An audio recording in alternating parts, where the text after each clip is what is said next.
प्रधानमन्त्री बिनाको सरकार भन्नु पर्यो नत्र भने अनिवार्य रूपमा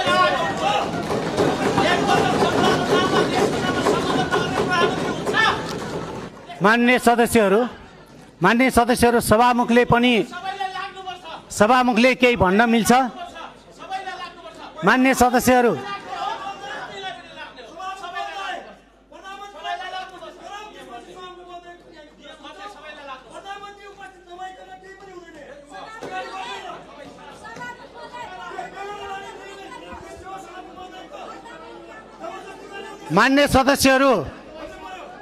मान्य सदस्यहरू एकछिन शान्त